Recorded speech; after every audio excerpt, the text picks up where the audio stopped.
Greetings, everyone. Welcome back to Commander Campaign. This week, Kingsman, the Secret Service. Hey,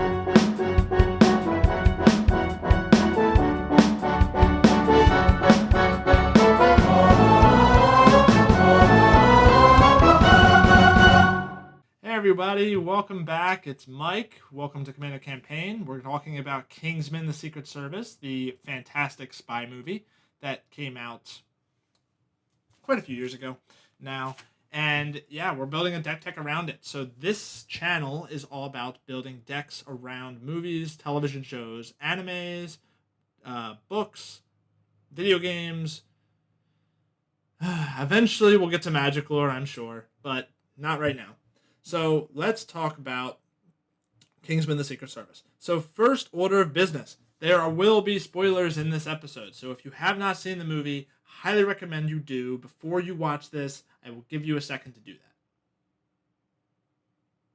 All right. So now that you've seen the movie, let's actually talk about the deck. So we have the commanders, which are Sidar Kondo and Thrasios Triton Hero. So Sidar Kondo is representing Harry Hart, and Thrasios Triton Hero is representing Eggsy. Why does Thrasios represent Eggsy? Well, Thrasios is rescued by Nelidians when he is young, much like how Eggsy is rescued by Harry when he is young. Well, young-ish, when he's like a teenager. Or I don't know if he's a teenager or not. He might be in his early 20s. But anyway, when he's a young adult. And yeah, Harry rescues him from jail and his life of petty crime, theft, and all that. And yeah, so Sidar Kondo represents Harry Hart because he is a creature that can protect your smaller creatures, your weaker creatures. He is good at getting them in to deal the damage in this deck. And yeah, much like how Harry is good at protecting people like Eggsy and other people around him. So yeah, those are the commanders. Let's talk about what they do. So we have Sidar Kondo of Jamura. 2 green-white for a legendary creature human knight. 2/5 with flanking. Creatures your opponents control without flying or reach can't block creatures with power 2 or less. It has partner, so that's why we can have 2 commanders. And yeah, it's a powerful. It's a pretty good beater because it can get a lot of your small creatures in to benefit from stuff like Edrix by Master of Tresh, which we'll talk about later, and other things of the like. It can also get Thrasios in. Not that you're probably doing much attacking with Thrasios, but it does work because not all of your opponents are going to have a lot of flying creatures to stop you, or creatures with reach. So basically, it just gives all of your weak creatures flying, which is not bad.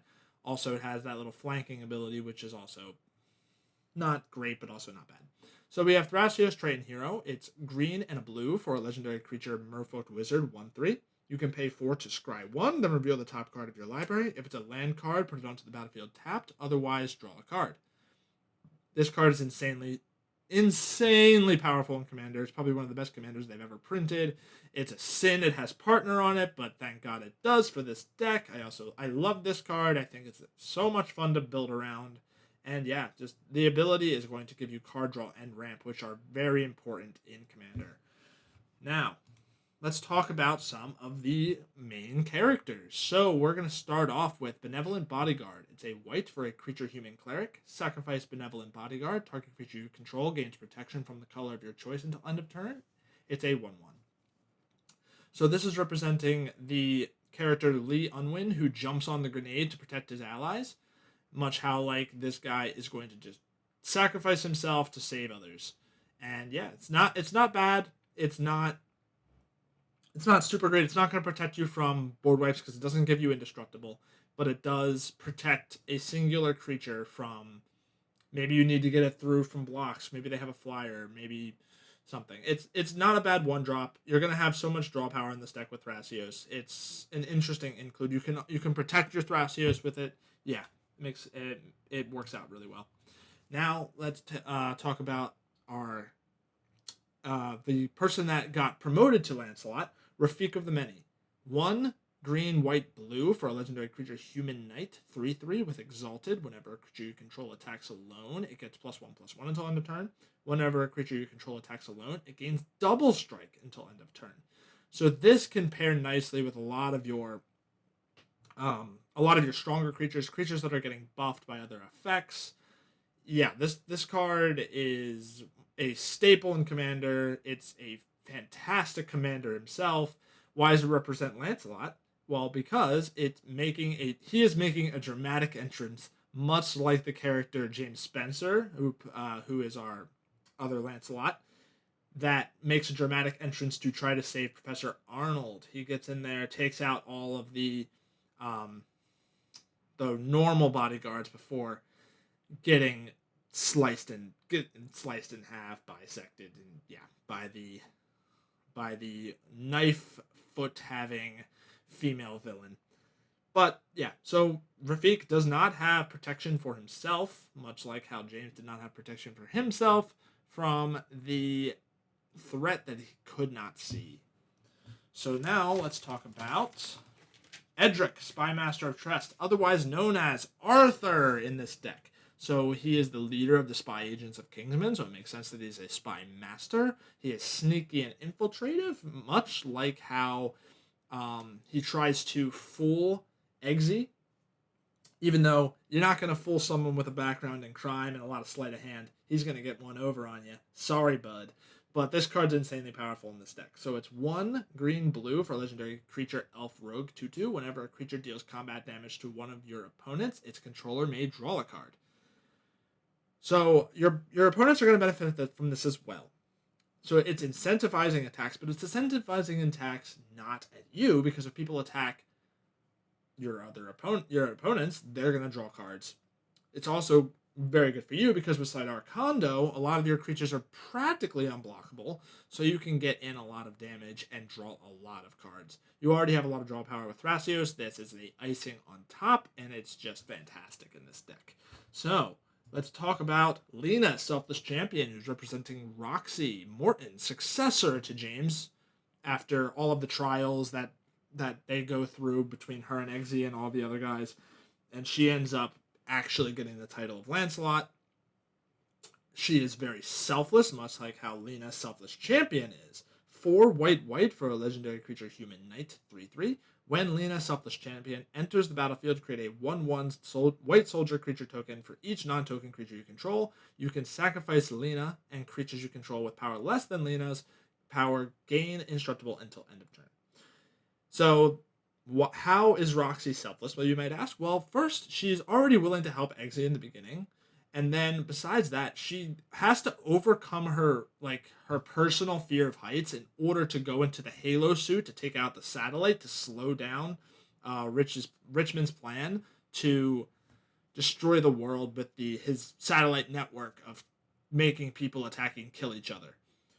So yeah, she's quite a powerful card in this deck. She's going to provide a lot of fodder, as well as cards that are good with Skull Clamp, cards that are good with Sudarkando because they can get in and deal damage, good with Edric because they can get in and deal damage, draw you cards. It's a fantastically powerful card in this deck, and you can sacrifice it to make all your weaker creatures indestructible if you need to. So now let's talk about our representative for Merlin. We have Ajani, Mentor of Heroes. 3 green-white for a legendary Planeswalker Ajani with 4 loyalty. You can +1 to distribute 3 +1/+1 counters among 1, 2, or 3 target creatures you control. Or you can +1 to look at the top 4 cards of your library. You may reveal an aura, creature, or Planeswalker card from among them and put it into your hand. Put the rest on your bottom of your library in any order. Or you can -8 to gain 100 life. So why is this Merlin? Well, first of all, he's mentoring both Roxy and Eggsy in the final portions of the movie after Harry Hart has died, and Arthur is also dead because he was a traitor and killed by his own poison. So then we have the fact that those characters are young Kingsmen that needed a mentor, and Merlin was there to do that. So yeah. Also, just a powerful card that works really, really well with stuff like Mowu, Loyal Companion, which we'll talk about later. It's you can power up something. Maybe you're attacking with Rafik, or you're attacking with Lena, or you're attacking with something else, and you want to buff them +3/+3 every turn. It's absolutely nuts. It can get out of control. It's not a world beater of a card, but it is pretty powerful. So now let's talk about Gadwick the Wizened. X blue blue blue for a legendary creature human wizard. When Gadwick the Wizened enters the battlefield, draw X cards. Whenever you cast a blue spell, tap target non-land permanent and opponent controls. So you can tap down their strong creatures that can they're flying creatures that can actually block you. You can use this on your opponent's turns to stop them from attacking you. It's also a super powerful version of a Muldrifter because it's going to draw you multiple. If you pay 5 mana, which you would pay for a Muldrifter, you're going to draw 2 cards. It doesn't have flying, but it's a 3/3, and you have the potential to draw even more cards. Of course, you don't have the shenanigans where you can flicker it and draw multiple cards because of the factor that you're not casting it at that point, so X's value will be 0. So you're going to have to bounce it back to your hand if you want to do something like that. So who is this representing, you might ask? This is representing our Professor Arnold, a very, very talented and smart individual in the story that needed someone to represent him, and I think this works out well. It's a very powerful card in the deck. Draws you even more cards than you even could have ever needed because you already have so much with Thrasios, Edric, and all these other cards, but you can never have too much card draw, in my opinion, so draw until you die. Please don't die. Try to win with this deck. Alright, so now, let us move along to Tesrat the Seeker, who's representing Richmond Valentine. 3 blue blue for a legendary Planeswalker Tesrat. +1. Oh, it has 4 loyalty. +1, untap up to 2 target artifacts. -X, search your library for an artifact card with converted mana cost X or less and put it onto the battlefield, then shuffle your library. You can -5, artifacts you control become artifact creatures with base power and toughness 5/5 until end of turn. So you're mostly going to be using his abilities to untap stuff like your Soul Ring, maybe your Planar Bridge. But you can also use it to find your insanely powerful artifacts like Mindslaver, like Planar Bridge, Aetherflux Reservoir. It's absolutely nuts. If you can protect this card for even 1 or 2 turns, you can get some pretty nuts cards out of this deck. So why does he represent Richmond? Well, because Rich is trying to use the machine that he's developing to create a better world, a newer world where there's not so many people destroying it. So, yeah. Now we have Mowu Loyal Companion, 3 and a green for legendary creature Hound, 3/3, Trample and Vigilance. If 1 or more +1/+1 counters will be put onto Mowu Loyal Companion, that many +1/+1/+1 counters are put on it instead. So, great with the Johnny Mentor of Heroes. Great with stuff like Stealth Mission, which is a great card in this deck that can make your stronger creatures unblockable, essentially, and also gives +1/+1 counters. So this is representing Eggsy's dog, JB, Jack Bauer, because he and the dog are both incredibly loyal to each other. Eggsy's not going to kill his dog to become part of Kingsman, and I think JB knew that. Also, I think Arthur for that test. That test is bullshit. No one would ever shoot their dog. I get it. It's supposed to be a no questions asked type of thing where it's like, you'll do anything we ask you to do, no questions asked. But it's one of those things where you need to critically think, why do I need to shoot my dog? There's no good reason for me to shoot my dog. That is not a test that makes any sense. So, I don't know. That part pissed me off. That made no sense to me.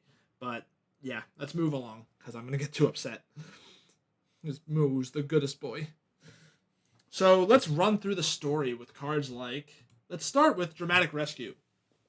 So, this is representing the scene in the beginning of the movie where the guy looks up, he has the grenade pin in his mouth, and Lee jumps onto the grenade to protect everybody. He's rescuing his entire team from dying when all he had to do was sacrifice himself.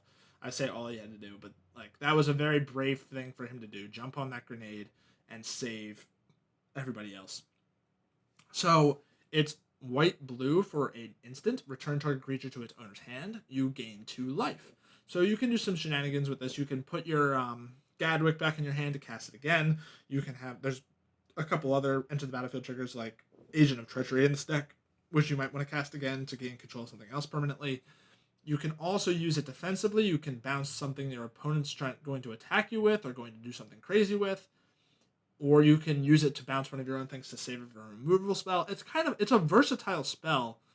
It's not very much used in Commander because it is kind of situational and you'd rather just flicker your thing out of the way or something along those lines, but it's not bad and it represents something that makes sense with the story.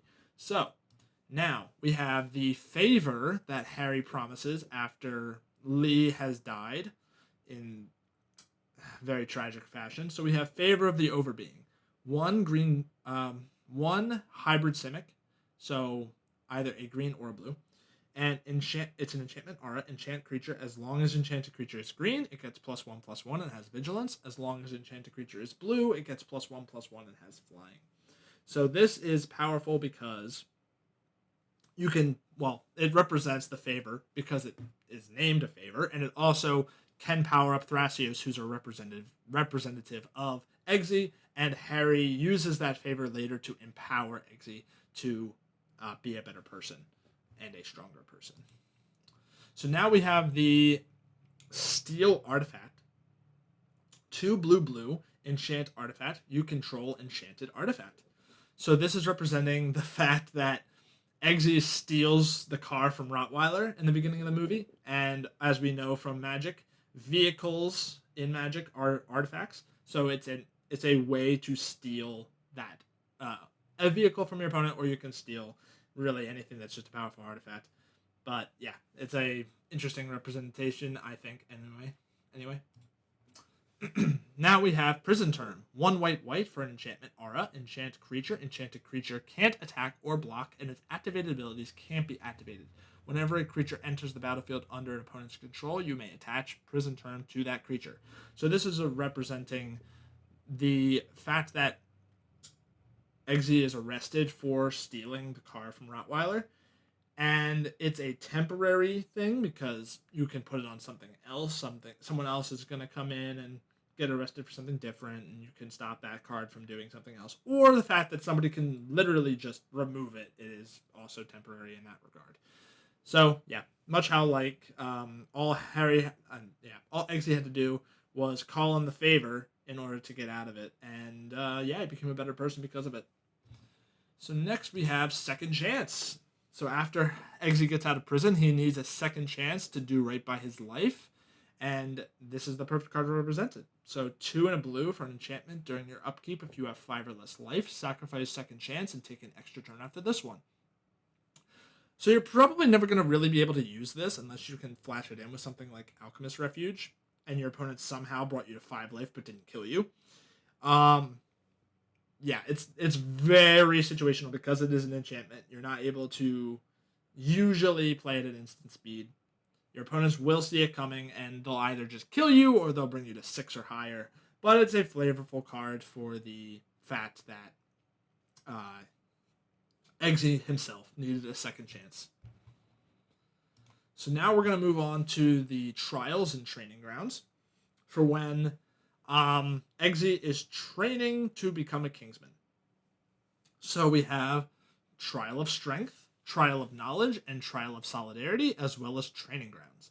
So, Trial of Strength is 2 and a green for an enchantment. When Trial of Strength enters the battlefield, create a 4/2 green beast creature token. I'm not going to read this for every card, but whenever a cartouche enters the battlefield under your control, return any of the trials to their owner's hand. In this case, Trial of Strength. So yeah, every single one of the trials does that. Don't need to read it for every card. And there's not a cartouche in this deck. I'm just going to say that right now. But it's representing the whole trial thing within the... they all need to go through the trials. They all need to go through the tribulations to figure out which of them are actually worthy to become the next Lancelot. So next we have Trial of Knowledge. 3 and a blue for an enchantment. When Trial of Knowledge enters the battlefield, draw 3 cards, then discard a card. Then we have Trial of Solidarity. When Trial of Solidarity enters the battlefield, creatures you control get +2/+1, and gain vigilance until end of turn. So Trial of Knowledge or Trial of Solidarity, a lot better than Trial of Strength in this deck, because Trial of Strength, it doesn't really fit with the overarching theme, because it's going to make a creature that doesn't benefit from Snarkondo. It's kind of weak on its face. It's not really great in Commander. 4/2 for 3 mana, whoop-de-doo. But Trial of Knowledge is going to draw you some cards, which always powerful in Commander. You have to discard a card, but you're going to have so many cards that you can discard a land or something that you don't really need. And Trial of Solidarity is good because in the instance where you can actually get in on somebody that doesn't have any blockers, even you can power your creatures up, give them vigilance, and then also have something to defend you. Because, vigilance does that. Vigilance is quite powerful in Commander. And the +2/+1 is nothing to sneeze at. It's obviously not world ending. It's not going to win the game, probably. But it is a way to get in some extra damage, and it's not bad. And it represents the fact that all those Kingsman trainees had to go through some sort of trials to prove themselves. So now we have Training Grounds. So it's a blue for an enchantment. Activated abilities of creatures you control cost up to 2 less to activate. This effect can't reduce the amount of mana an ability costs to activate to less than 1 mana. So great pairing with Thrasios. Represents the fact that he needs to go through training to become a Kingsman. And wow, this just makes it insane. So Thrasios, his ability costs 4 to use. This makes it cost 2 to use.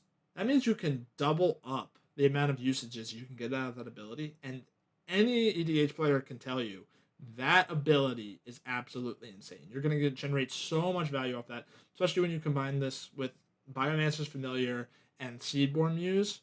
So you're untapping your lands every turn, and now it costs 1 mana to do everything because you've reduced it by 2 twice, and you can't reduce it to lower than 1. So now you're doing what you used to do for 4 mana, you're doing it for 1. So you do it four times as many times, and it's absolutely nuts. And then you can do it multiple times a turn when you have something like Seedborn Muse multiple times around the table. It's absolutely insane. You're going to generate so much value. This is one of the best cards in the deck by far. So now we have Spy Network. So the fact that all the Kingsmen are basically a network of spies that are around the area that know a lot about what's going on in the world, can detect threats from a distance, and yeah. So we have Spy Network. It's a blue for an instant. Look at target player's hand, that the top card of that player's library, and any face-down creatures he or she controls. Look at the top 4 cards of your library, then put them back in any order. So you're getting information. It's a good way to kind of suss out a counterspell in the deck. Other than that, it's not really super insane. It basically gives you like a mini scry. It's not really scry because you can't put any on the bottom, but you're getting a good amount of information. And say you want to cast something, but you think someone might have a counterspell. So you cast Spy Network on them to see if they have a counterspell. Now they have a decision to make. Are they going to counter Spy Network? Or are they going to let you see that they have a counterspell? Now you can see it, and now you can play around it. So it's not bad. But, obviously, not very great. But at the same time, you're going to have so many cards in your hand in this deck, you can afford to play something like this that is just niche, that can actually decide some games in some sense. And it is only 1 mana. It is instant speed. I get it. It doesn't replace itself, but it's not horrible. Next, we have Skull Clamp, which is representing the implant in the brain that Richmond Valentine is putting in all of the people that he wants to save.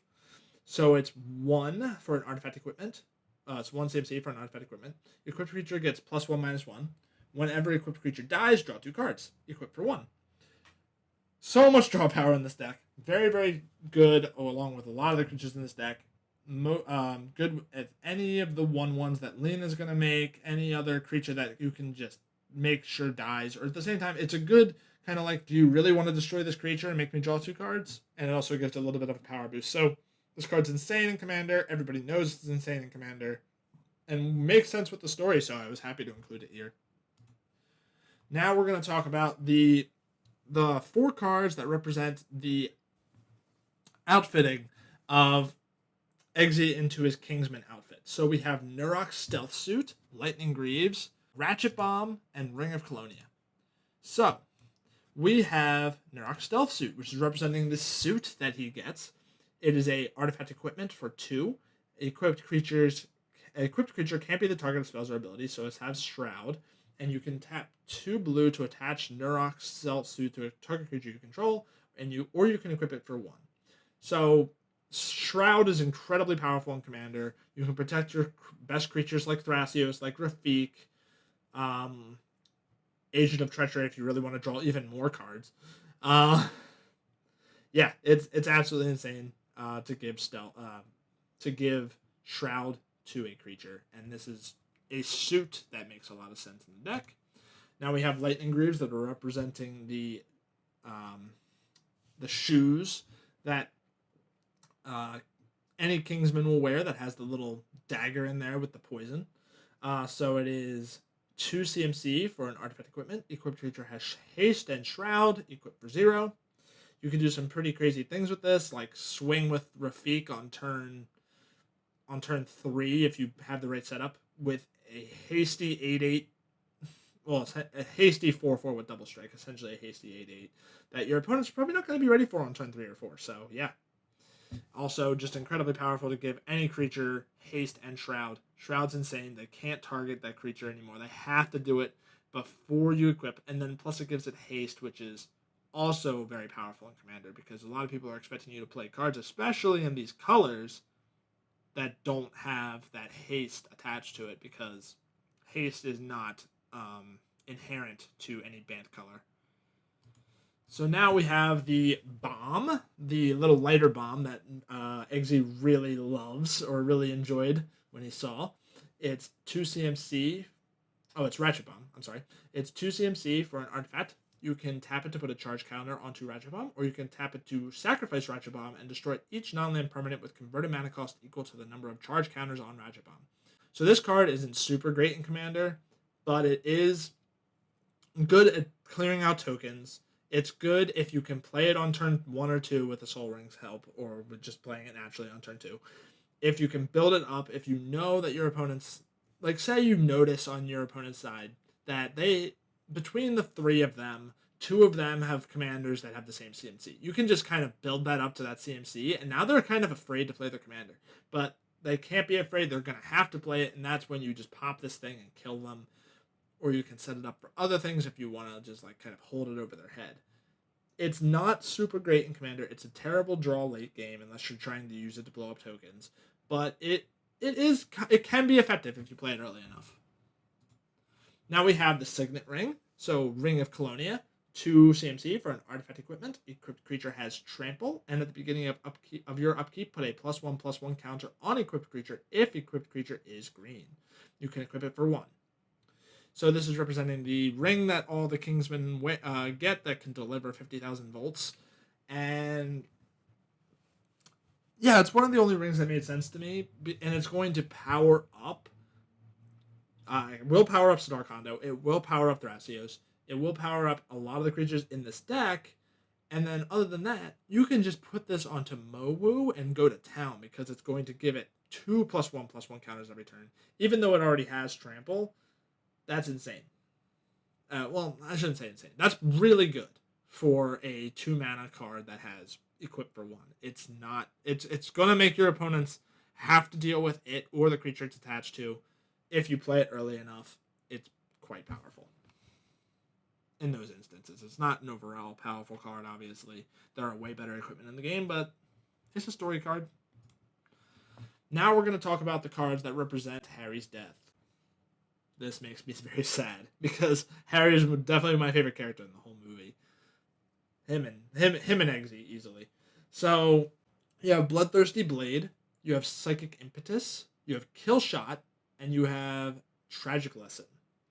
So you have 2 cards that goad here in Bloodthirsty Blade and Psychic Impetus. The goading makes sense because they're attacking.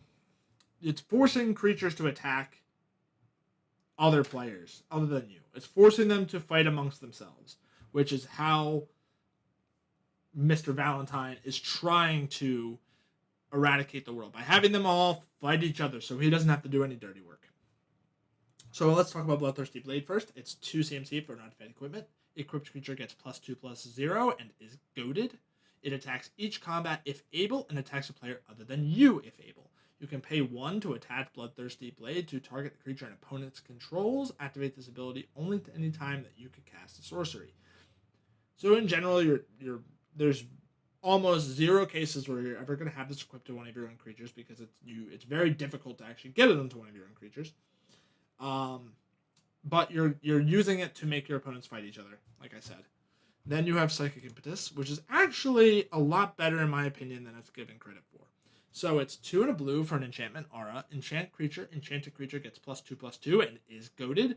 Whenever enchanted creature attacks, you scry 2. So in this deck, you can use this to basically get a big, scary creature out of your way because it has to attack.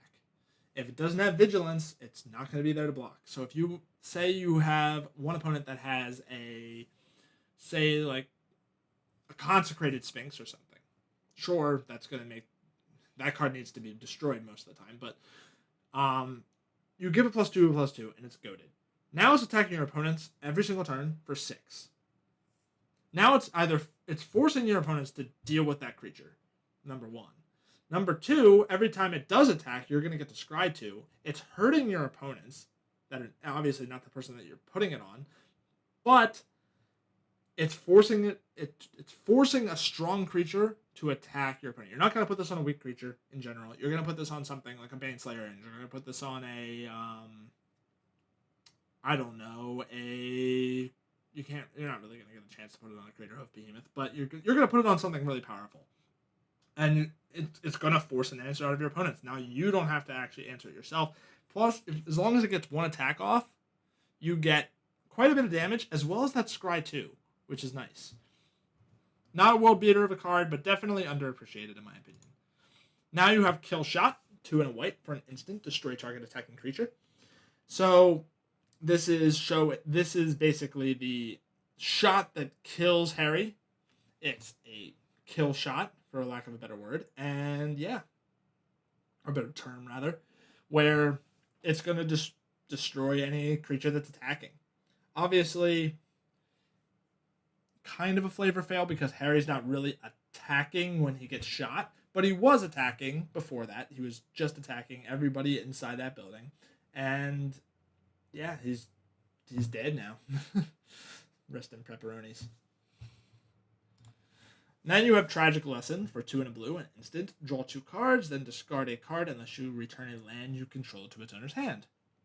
So, this is portraying Kefnet after Kefnet has been killed, and there's just blood all over the ground.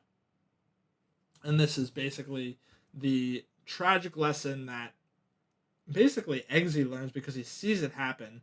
He learns that this man, Mr. Valentine, is just a cold-blooded killer, and even though he has no stomach for real violence, he's not afraid to kill who gets in his way. And Harry was getting in his way, so tragic. But it's not bad in the deck because you're going to have... It doesn't matter if you return a land to your hand when you're playing like 2 or 3 a turn because of Thrasios. So, yeah. It's not terrible. Obviously, it's not a great card because you're going to draw a lot of cards with Thrasios anyway. But at the same time, you're going to have so many cards in your hand anyway that it doesn't hurt to have this just in case they deal with Thrasios multiple times. It doesn't hurt to have this to get that little bit of advantage. Next, we're going to talk about the cards that represent the end game of the movie. It talks about how we're going to talk about these cards that represent everybody attacking each other, the machine that Mr. Valentine is using to make sure everybody dies, and the fact that he has to use his biogenetics to turn on the machine. So we're going to talk about Overwhelming Instinct. We're going to talk about Day of Judgment. We're going to talk about Mind Slaver. We're going to talk about Aether Flux Reservoir, Planar Bridge, and One with the Machine. These are the last flavor cards of the deck. The rest of it is all functionality. So we have Overwhelming Instinct, 2 and a green for an enchantment. Whenever you attack with 3 or more creatures, draw a card. So this is representing the fact that it's very instinctual that people are killing each other, and it's a primal, overwhelming instinct because it is amplified by the signal that's being put out by the chip in everybody's cell phones.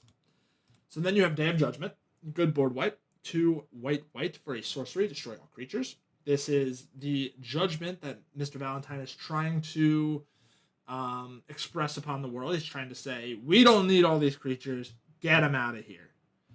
So then we have Mindslaver, 6 mana for a legendary artifact, 4 and tap it to sacrifice it. You control target player during that player's next turn. You see all cards that player could see and make all decisions for that player. This is a very salty commander card. I thought it made a lot of sense because Richmond is using the artifacts. Well, I'm sorry, using his machine to take over people's brains to have them kill each other, to force them to kill each other. And you can do that very well with Mindslaver. If you can't go at all their creatures, just take control of them and force them to use all their creatures to attack somebody. Plus, you're basically taking the turn away from them. You're taking away all their resources. It's 10 mana, so don't get me wrong. It's a very costly spell. But you're basically putting that player out of commission. Because you're going to waste all of their resources on useless stuff or stuff that your opponents control. And you're going to just force them to attack with everything. You're going to force them to make bad attacks. It's pretty nuts. But yeah, very salty commander card, but it does work here. So then you have the machine, Aetherflux Reservoir, 4 for an artifact. Whenever you cast a spell, you gain 1 life for each spell you've cast this turn. You can pay 50 life. Aetherflux Reservoir deals 50 damage to target creature or player. This is one of your win conditions. You're going to get a lot of cards off of Thrasios in the early and mid game. And then you're going to use this to close out. It's one of the ways that you can close out the game. Because you're going to have so much mana from Thrasios that you're going to be able to play so many spells in one turn that you might even get to the point where you can just 50, 50, 50 kill all 3 of your opponents. It's very powerful. So this is the machine. This is a representation of the machine that Valentine is using to destroy the world, essentially. Destroy all destroy the targeted people that he wants to destroy. He doesn't want to destroy his friends. He doesn't want to destroy people that are wealthy and powerful. He wants to destroy everybody who he deems as weak or who he deems as unfit to live in because they're contributing too much bad to the planet around them. Then you have Planar Bridge, which is another representation of our Doomsday device. It's 6 CMC for a legendary artifact. You can pay 8 and tap it to search your library for a permanent card and put it onto the battlefield, then shuffle your library. So you're going to use this to get out your Aetherflux Reservoir. You're going to use this to get out maybe something like Mindslaver. You're going to use this to get out a lot of different cards. This card's insane. Of course, it's costly, but you're going to have the mana to use it more than likely. And it forces a response from your opponents. If they don't respond to this, you're going to use it to get your win con straight to the battlefield. Don't even need to cast it, so it's pretty good. The reason, though, that I specifically chose Planar Bridge is because of one with the machine.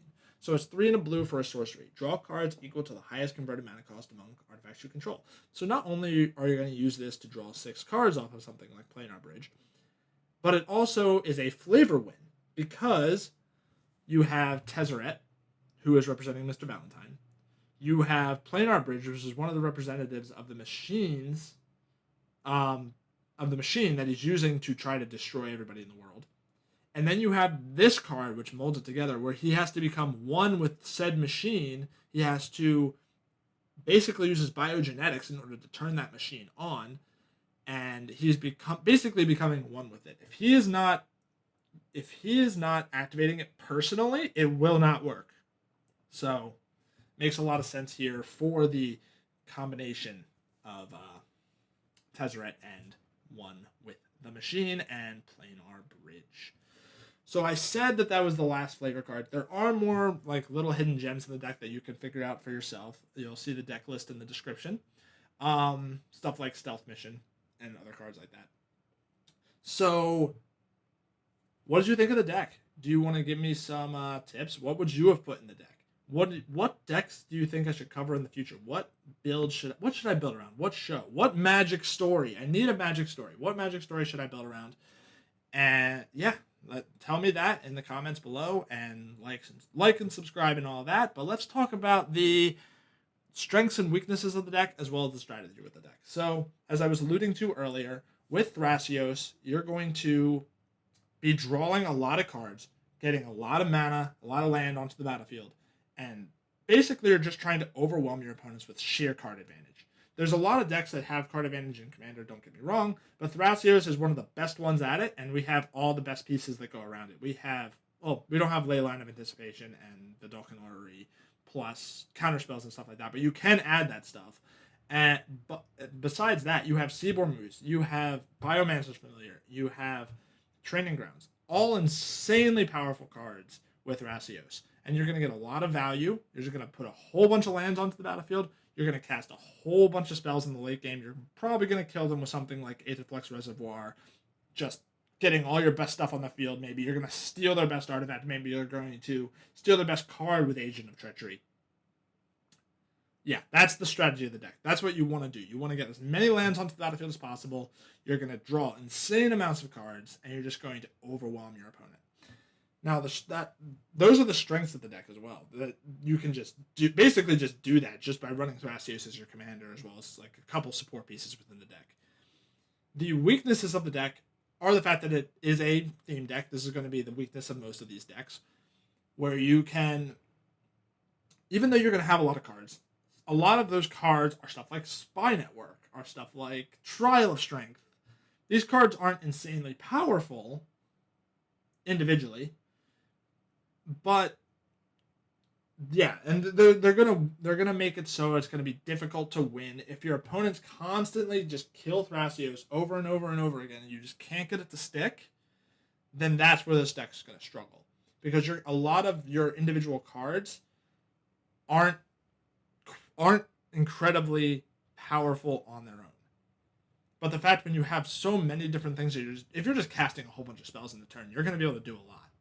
So this deck is probably around a 6.5 on the power level if I were to give it a power rating, because it's not quite a 7 because it has all these jank cards in it. It's better than a precon in my opinion, because it does have a focus to it. Thrasios just makes it way better than Precon just by himself, I think. I think that card is absolutely insane. Please don't ban it, but that card is absolutely broken. Then, yeah, combine those two things together, you have like a 6.5. I don't think it's quite a 7. I don't think it's as weak as like a 6. But, yeah, right in the middle there. So perfect to play against people that are playing with a 7, an 8, or a 6, or a 5. That you can kind of play to the table because, yeah, it's just kind of how you... Yeah. That's just kind of how you're going to do it. You're not really going to stack up with competitive EDH very easily. Even though Thrasios is a fantastic card in competitive EDH, you need to just build around it a lot more than I have here. But the deck itself can be played in most commander circles. So have fun. Let me know what you think. Give me suggestions in the comments. And yeah, I'll talk to you guys later. Peace out.